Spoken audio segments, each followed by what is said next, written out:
Certain patterns that cause people to be fulfilled, to be happy, to fit, to be strong, to feel alive, to be vibrant, to have passion in their life, to do well financially, but even more importantly, emotionally, psychologically, spiritually, in their health and their relationships.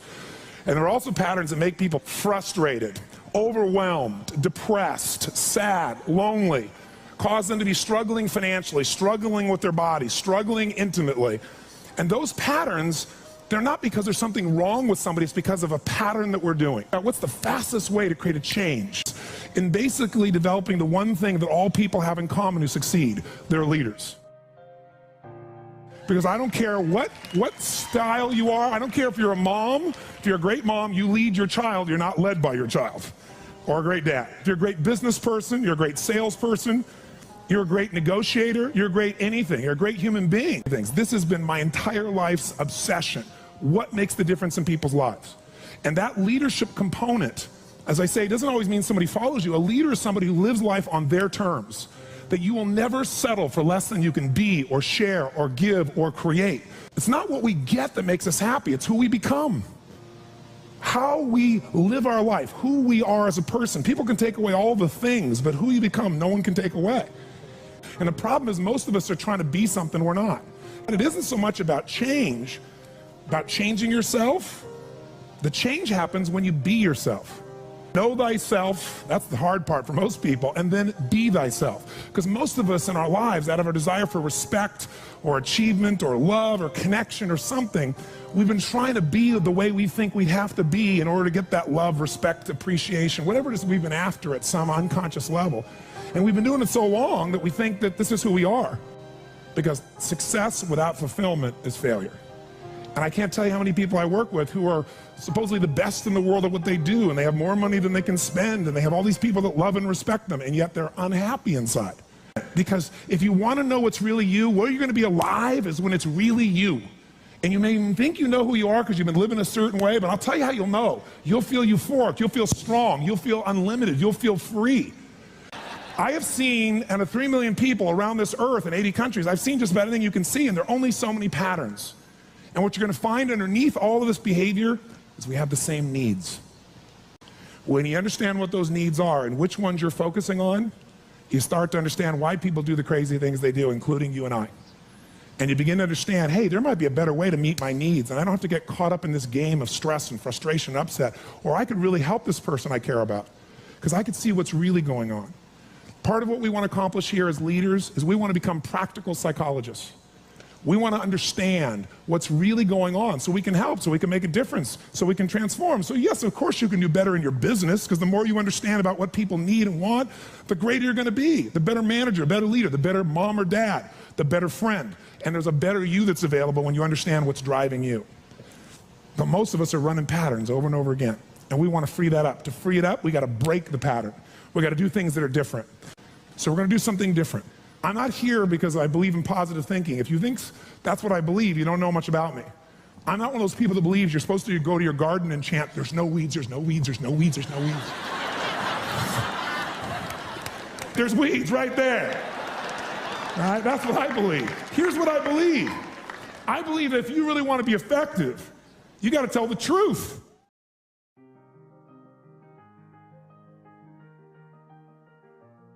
What I want you to get is that the single most important skill in life, it's the word that all leaders have. What would that word be? Influence.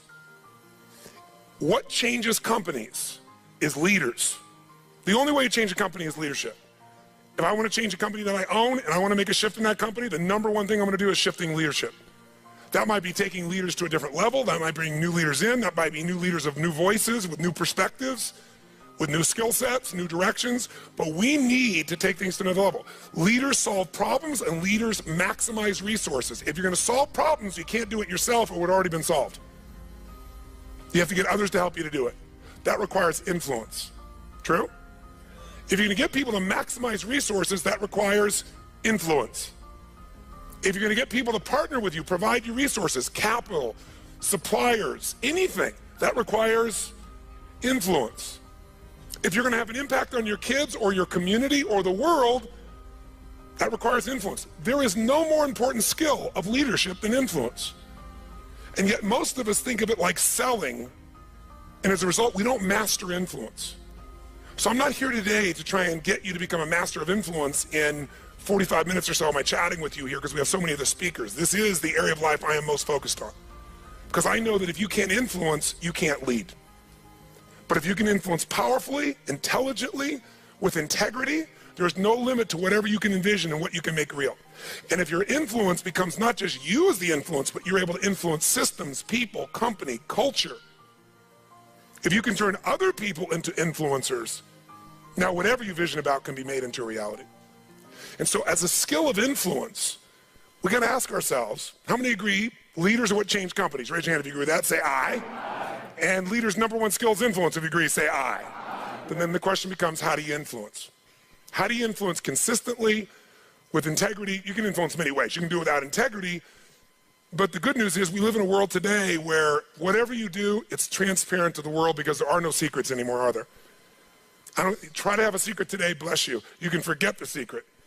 With the internet, with the culture we have, with the way the world is today, there are no more secrets, and whatever you think is still possible to keep secret, give it 3 or 4 more years and it'll be impossible. Every phone call you make is recorded. There's no single phone call that goes in and out of North America that they don't have a recording of, and they can search by word, by tone, by tempo. They can even recognize voices now. There is no such thing as privacy. Everything you've ever put on the internet is there forever, and people know it and can search it. The way you write is searchable now. You can not sign your email, you can put it on somebody else's email, and the structure of your language and the way you influence things can be studied at this level.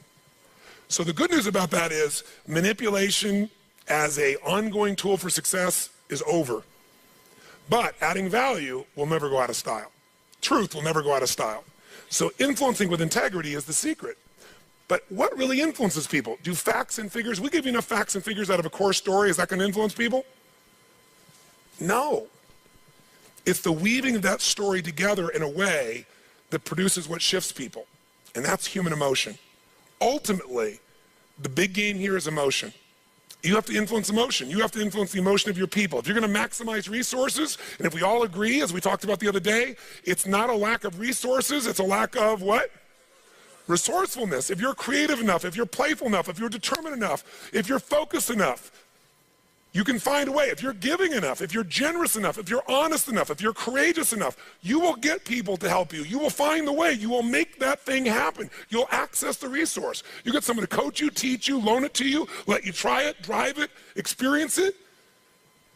So it's the ability to influence emotion, because that's what affects our intellect. That's the bottom line. A core story is only there to give you a set of facts to educate someone that will make them emotional enough to make a decision. And what they do is they go through a series of things that you have emotions about. They may say them in a non-emotional way, but the only reason they work is because you know they're going to open the person's emotion. How many agree with me on this? Say aye. So as leaders, we can never forget that humans are emotional creatures, including ourselves. And to influence other people, we have to know what already influences them. And we can't ever forget what truly influences them. It's going to come down to our ability to connect with them at a deep emotional level, or get others to do the same. Here's how I'd say it in a really simple term. To influence someone, you have to already be influenced. Right? To move somebody, you better be moved. To touch somebody, you can't touch somebody about your product or service or vision or idea or your company if you're not touched. To persuade others, you have to be persuaded. You can't give somebody else what you don't have. Now, you may have it intellectually, and here's the challenge. When you first meet somebody in your relationship, and you're all excited, what's the level of energy like? 0 to 10, make the sound of that energy. You meet somebody you're totally excited by, make the sound, everyone. 6 months, 6 years, 20 years later. It's scary, isn't it? And it's not time, because there are people I've been with them, been together 65 years, and they're still out of their mind for each other. They make the same amount of noise you did in the beginning here. What changes is, very often, when you're around something enough, I don't care what it is, there's a law called the law of familiarity. The law of familiarity says this: if you're around something enough, you take it just a little bit for granted. And it doesn't matter what it is, it's not that you don't care, it's that you get used to it. It's that the variety of it is not quite as high. It's not so new, and with that, sometimes you give it less significance. Even though in your heart you know it's significant, you don't keep the aliveness of it. It becomes something you intellectualize versus something you feel inside your body with a passion. So there are people say, but we love each other. Yeah, well, that's great. You know, you hug each other every now and then. You say you love each other, little kiss like that. Was that how it was in the beginning? No. It isn't time. It's that most people don't understand that this emotion, this intensity, this passion has to be constantly reinforced every single day. And like any muscle, if you don't use it, so then you have the base understanding of why you do what you do, but you've lost the energy that makes it alive. And so if you're gonna be touching people, you gotta be touched. So then the question is, how do we influence ourselves? How do we influence other people? We gotta get them into their emotions. We got to get ourselves into the emotions that are going to move us to action. And we got to do that ongoing, because otherwise all the stuff you wrote down will die. It'll die in your book, it'll die in your head. There has to be a level of emotion, a level of hunger in you that makes you go follow through. There's got to be a level of energy in you that when you go share it with people, you're able to influence them to follow through. And when they don't do it, enough to get back in there with them again and get them to do it again. This is where the whole game gets won or lost. Do you agree or disagree with me on this? So what we got to look at is, first of all, us. How many of you have days when you wake up and you feel like, I don't want to talk to people today? How many got days like this in your life? Say I. But again, as I said the other day, if you're the leader, you don't have that choice. If you're the leader, you have to get in a good state. If you're the leader, you have to get yourself in that place. And how many of you have had some gut checks? Let me see again in the last 6 months, 12 months in your business with economy changing like it's never changed before. How many have had those gut checks? Say I. So what do? We have to become masters of influence, which means we have to be able to master the state of our own organization. To master the state of our own organization, we got to know how to change that. How fast, my friends? How fast? And where does it have to start? Ourselves, since we're the first constraint. And if we can do it with ourselves and influence, then we can teach everybody else to influence. We've said business is innovation and marketing. You have to influence people to innovate, because they're not going to just do it because they're used to what works and it's easier and they know it. Innovation means massive what? Change. How many people go, give me more massive change in my life with all the other things I'm trying to hang on to? They're not going to do that. You have to influence people to innovate. And marketing is influence. So what influences us is our states. How do we change our states? Let's start with you and I and with anybody we're going to work with. You've worked with me before, you know the first answer. If you're going to change somebody's state, the fastest way to do it is physical. Trying to change somebody's mind is really hard. Change their body, their mind will go. If you doubt it, give somebody enough alcohol and just see how quickly you can change them. True? Give them enough alcohol, I don't care who they are, they're going to change. What are you changing? Biochemistry, physiology, physical body, and the emotion, the mind will shift. That's why people take drugs. That's why people eat. When they go eat, it's a biochemical change in their body.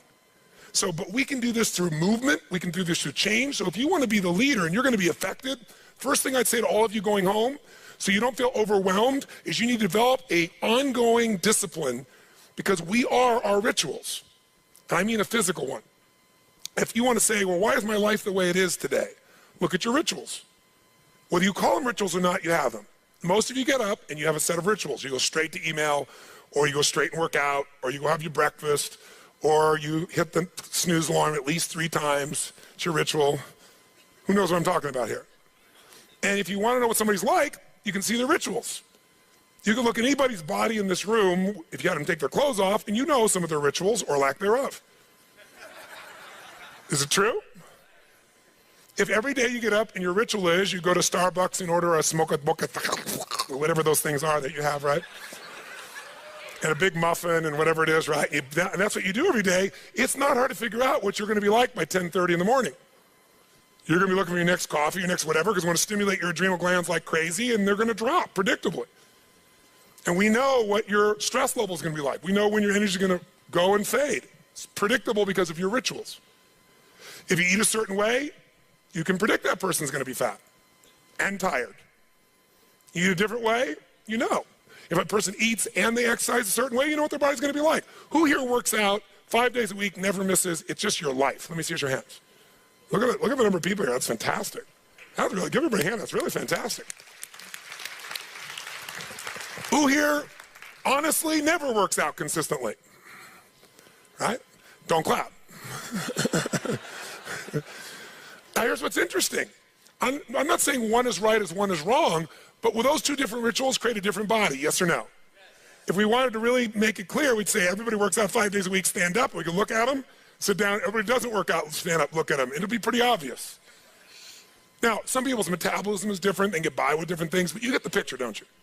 Your relationships today are the results of your rituals. If the first thing you do every day when you come home is, hi, honey, and then you go and give them a little peck on the cheek, and then you sit down and start typing your emails, or you flip on the news, it's not hard to know what your relationship's going to be like. You guys might love each other, but it's going to be one boring, dead relationship. It's like having a brother or a sister. But if your new ritual was, and you just, in the beginning, you made it a ritual. You just made it for fun. You say, every day when I come home, the minute I'm going to do is I'm going to yell my husband or wife's name, or sometimes my wife's a little crazy, so I go, Lucy, I'm home. And then we both go running. Wherever she is in the house, wherever in the house, we go running full speed like lovers that haven't seen each other in 6 months. We do it, ask my assistant, all the time. Now, not every day, but it's our ritual to this process, right? It's just a crazy thing. Thank you. Thank you. I appreciate the hand, but that's not why I'm telling you to do this. I'm telling you this because I want you to create yours. Because when you do that and you're playful and crazy, and you do that on a regular basis, like you can't wait to see each other. And the biggest ritual that we have besides physical, and by the way, let me just say to you this. When you go home, if you want to transform your business, transform you by creating first, if you don't already have one, a set of physical rituals that you're not going to miss. I don't care if it's 3 days a week, 4 days a week, something that's going to make you physically strong, because in a place where there's going to be a lot of fear, the way you deal with crisis is number one thing you should do is feed your mind. And you're doing that. Get yourself new answers, immerse yourself in new environments, get new voices, have new perspectives, ask some new questions. Isn't that what we've been doing here? Right? And we're doing it together and bringing all these people together. I basically, to create innovation in your life and marketing, I've assembled here 19 people. You assemble 5 days of your life, and we're just rocking day and night. It's the total immersion of what I taught you in innovation. It's really what it is, but it's got to continue. For it to continue, though, we've also been managing your state to a great extent. Right? Most of you don't go home and 4 or 5 days they start clapping like crazy and screaming and shaking. You don't do that yourself. Right? And so some of you are going to go like, wow, it doesn't feel the same as at the seminar and stuff. You know, I'm back here by myself and my people aren't doing this. But some of you will go home and initiate this. You're going to have your Physiology 5, your 5 minutes of physiology shift, once an hour, once every 90 minutes, or no more than once every 2 hours. You're going to start your morning with everybody, and you're going to bring in and get some little audio clip of something from a movie or something that blasts across, the room, and have everybody stand at attention. You're going to do some crazy stuff if you're smart. Go over Zappos and see what they do. They got the most crazy stuff going on there. All the stuff that I do in seminars, they do every day at their location with their people. And people can't wait to get to work, and they're in a certain